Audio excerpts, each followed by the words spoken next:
আর এখন চলছে আমাদের আপেল খাওয়া। এই দেখো আমাদের জামাই বাবু হাতে ছুরি আপেল কেটে সবাইকে আপেল খাওয়াচ্ছেন, তাই তো? নিজের হাতে দেখো আপেল পরিবেশন, নিজের হাতে আপেল কেটে আমাদের খাওয়াচ্ছে, সবাই মিলে আপেল খাচ্ছি। এটা বালি আপেল না কচকচ? এত পারা যায় না, খাও আপনার ফল তো ভালো লাগে ভালো লাগে না, খাও যে দেখেছি ভালো লাগে না করে আজকে যে কোথায় দাঁড়িয়ে ভাই উঠলে ভাইকে কেটে দেবো। এই দেখো কটা এঁচড় দিদি, সব কাঁঠাল হবে। চারটেই হয়েছে টোটাল। কই দুটো? নিচে হয়েছে দুটো এখানে, আর ওপরে দেখো তিনটে। চারটে, হ্যাঁ হ্যাঁ, একটা এক সাইডে আর তিনটে একসাথে। এবারে বলো তোমার বক্তব্য বলো, এখান থেকে কি হবে? আমাদের এঁচড় দিয়ে দেবে দিদি ভাই, আর একটু বড় হোক দিদি ভাই, ওটা একদম ছোট। জোর করে জানো আমাদের দেবে এঁচড়, কিন্তু কষ হলে পরে খেতে পারবো না। তখন কষ নেই, গাছে দেখতেই কি ভালো লাগে না? বাচ্চাগুলো বড় হতে চাই যে তোমরা ছোট করে ছোট অবস্থায় খেয়ে ফেলতে চাইছো। বাড়ি গেলে তো ইঁচড় জানি না কি আছে। বরং বাতাবি লেবু নিতে পারো, একটা বিশাল হয়েছে। আসলে পাকবে তো, এগুলো দেখতেই বেশি ভালো লাগে না? আমরা যদি আর কদিন পরে আসতাম যাবো, আর কদিন পরে আসলে নেওয়া যেত। গাড়ি নিয়ে এসছি তো, যার জন্য নিতে কষ্ট হবে না বলেই দিয়ে দেবে, কিন্তু এত ছোট তো পাকতে ভীষণ মায়া লাগছে, জানো তো?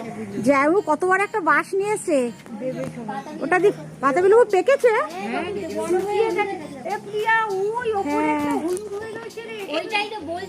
এই দেখো কত বড় বাতাবি, পেকে হলুদ হয়ে গেছে। হ্যাঁ, সাইকেলের ভেতরে গিয়ে পড়লো পাকাটা। না না বলতে চাকনি অনেকে পাখিটা খেয়ে গেছে। এখন তো বাতাবির সিজন না দিদি ভাই, এখন বাতাবির সিজন না। এই দেখো কত বড় বাতাবিটা, এ ফেটে গেছে প্রিয়া, এই মাটিতে পড়ে ফেটে গেছে বাতাবিটা। হিন্দি में बोलता को क्या बोलता है? ও বলতা কো কে বলতা। এই না, এটা ভালো, ফেটে গেছে, রস বেরিয়ে গেছে, এটা ভালো, তাই না? দিদি ভাই আমাদের এঁচড় নিয়েই এবার বাড়ি পাঠাবে। বাপের বাড়িতে ফোন করছে, বাপের বাড়ি থেকে এঁচড় আসবে। বন্ধ করো, গাড়ি নিয়ে এসে যেহেতু টেনে নিয়ে যাওয়া সম্ভব না, সেই কারণে এখানে এঁচড়গুলো বারণ করলাম কাটতে, কেন এখনো ছোট। দিদি ভাই বাপের বাড়িতে ফোন করছে মাকে, ওখানে এঁচড় রেখে দিয়েছে, ওটা বিকেলবেলা এখানে আসবে, তারপর ওইটা নিয়ে বাড়ি যাবো। আর এইখানে সুন্দর ফার্স্ট ব্যাচ বসেও পড়েছে। গন্ধ লেবু আবার কাসুন্দ জমে গেল। ও পিয়া হাতে কাসুন্দ এখানেই রাখি, যদি আমরা এখানে পড়ে গেল ঢেঁড়স ভাজা, শাক ভাজা, ওখানে দিদির হাতে পটল পোস্ত, ডাল, আর কি আছে? পটল পোস্ত, ডালের পরে মাংস। ও আগের ব্যাচটা ছেলেরা ছিল না, জেন্টস, এটা সব লেডিস, সেকেন্ড আর লাস্ট ব্যাচ। যদি আগে এসে তাও উপরে যাওয়া হতো, যবে থেকে এই ঘরে এসি লাগানো হয়েছে উপরে যাওয়া আমরা ভুলে গেছি, আর যাওয়াই হয় না উপরে। সব আমাদের আড্ডা বলো, গল্প বলো, চা খাওয়া বলো, সব এইখানে, সব এখন এই ঘরে। এসি থাকলো আমাদের নিচটাই, নিচে যেহেতু তোমার, হ্যাঁ হ্যাঁ সবই রান্নাঘর থেকে শুরু করে সব মানে কিছুই একটা নিচে। লোক এলে নিচে হ্যাঁ, দৌড়ে যায়, সেটাই। সেটা সম্ভব। প্রতীক্ষা করে থাকাটাই আনন্দের, যে কোনো ঘটনা ঘটে গেলে আর ভালো লাগে না। আসবে আসবে একটা পুজোই আনন্দ। হোক, তারপর এই ভাইপো ভাইয়ের বউদের আসার একটা যে দুবেলা খাওয়াটা গলা পর্যন্ত হয়ে গেছে, ওটা আর বিকালে কিছু করিস না, ডাল ভাত, তাতেই চর্চা কর, খাওয়াটা হয়ে যাবে। এখানে চলছে আমাদের টি পার্টি। খাওয়া দাওয়ার পরে চা খাওয়ার ইচ্ছে নেই, সবাই চা খাচ্ছে। দিদি জোর করে একটা বিস্কুট দিল, বলে অন্তত একটা বিস্কুট খাও। বাড়ি যাওয়ার সময় হয়ে গেছে, এখন তৈরি হবো। আর খাওয়া দাওয়ার পর সবাই মিলে এখানে জানো তো শুয়েছি, আর এসিটা চলছে, ঘর ঠান্ডা, সবাই মিলে আজকে একটা ঘুম দিয়েছি। আমাদের গল্প টল্পও হয়নি আজকে সেভাবে, তাই না? একটা বড় সড়ো রকমের সবাই মিলে জানো তো ঘুম দিয়েছি। হ্যাঁ, কোথা থেকে সময়টা কেটে গেল। আমাদের দেখো এখন কটা বাজে, 6:45 বোধহয়, নাকি 7টা? গতকালকে 7টা বেজে গেছে, আমাদের বাড়ি যাওয়ার সময় হয়ে গেছে। আসবে এটাই আনন্দ, মা দুর্গা যেরকম আসবে পুজো আসছে, এটা একটা আলাদা আনন্দ, সেটাই। কিন্তু দশমীর বিসর্জনের পর আর আনন্দটা থাকে না, তখন আর বিশাল, তখন বিশাল। তা সেই এদেরও আশা ঠিক তেমন। এরা আসবে, খুব মজা, ওটাই এখন মজা। চলে যাওয়াটা খুব কষ্টের। সেটাই। আজকে ভুলেই গপুর আবার নতুন করে জন্মদিন সেলিব্রেশন হচ্ছে।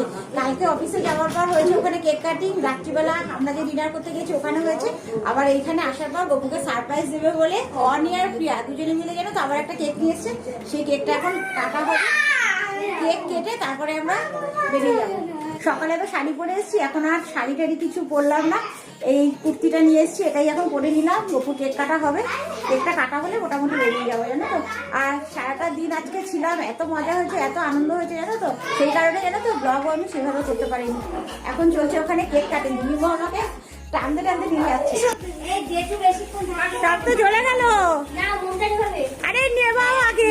হ্যাঁ Happy birthday to you. Happy birthday to Gopal. Happy birthday to you. জোরে হাততালি, হাততালি, তালিয়া তালিয়া। Thank you বলো, তুমি কিছু খাইয়ে দাও। মামাকে খাইয়ে দাও, খাইয়ে দাও। উলি বাবালি, উলি বাবালি, খাই দিচ্ছে। বাবা গালে খেতে দাও। এই নিয়ে বাবা 3বার কেক কাটলো। আমাদের সাথে তোমার দেখা হয়। অনি ওখানে কেন? অনি এদিকে আয়, এদিকে আয়। মামা কেক খাওয়াচ্ছে, এই সুযোগ ছাড়িস না। কেক ডিস্ট্রিবিউশন হচ্ছে, কে কে খাবে হাত বাড়াও। প্রিয়া নিয়েছিস?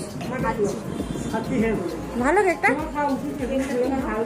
এই যে এখানে আমাদের নিয়ে যাওয়ার ব্যাগও রেডি, এখানে বাতাবি লেবু আর এখানে আছে এঁচড়।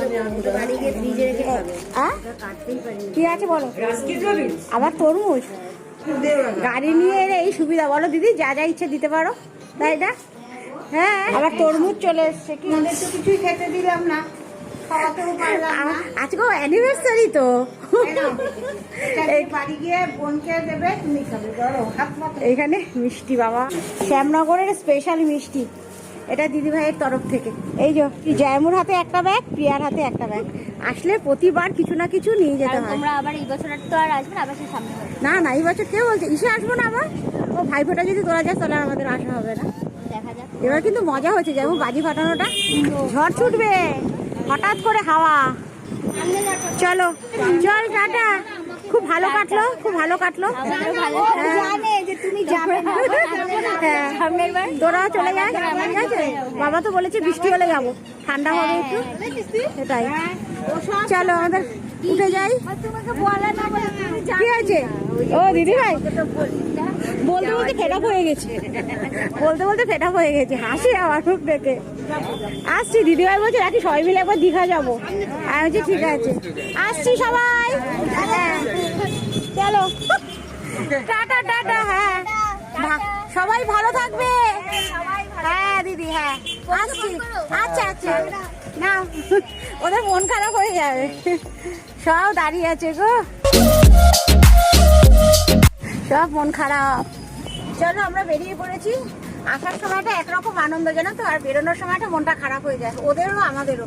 সমস্ত দিনটা একসাথে ছিলাম তো। আর দিদি প্রতিবারের মতো এবারও জানো তো খুব জোরাজোরি করছিল খাবার দিয়ে দেবে বলে, কোনো খাবার নিইনি। গপুকে বলেছি একেবারে রাস্তা থেকে একটু তরকারুটি নিয়ে নেবো, আমাদের ডিনার হয়ে যাবে আজকে। দেখতে দেখতে আমরা ব্যারাকপুর চলে এলাম। এই যে জাস্ট আমরা দাদা বৌদির হোটেল ক্রস করছি। বাবা কি লাইন দেখো, দাদা বৌদির হোটেলের লাইন কি এখনো আছে। এ বাবা, এত বাবা, এত এ বাবা, মানে দুর্গাপুজোর ঠাকুর দেখার লাইন দেখো। আমরা এখন অজন্তার কাছাকাছি চলে এসেছি, আর এখানে একটা দোকান আছে খুব ভালো তরকা বানায়, এখান থেকে এখন একটু তরকা রুটি নেবো। গপু চলে গেছে, আমরা গাড়িতেই বসে আছি। আর এই যে সুন্দর আমাদের ডিনার এসেও গেছে, এখানে হাত টুটি তরকা রুটি। পাক্কা 10:30 বাজে, আমরা এই জাস্ট বাড়িতে ঢুকলাম, এখনো গাড়ি থেকেও নামিনি। না, রাস্তাটা আরো আগে হতো যদি রাস্তা থেকে তরকারি না নিতে হতো। আর এখানে সুন্দর ডিনার নিয়ে বসেও পড়েছি। এখানে আছে একেবারে গরম গরম রুটি, আছে এগ তরকা, আর এখানে আছে মিষ্টি। দিদিভাই যে মিষ্টিটা দিয়ে দিয়েছিল শ্যামনগরের স্পেশাল মিষ্টি।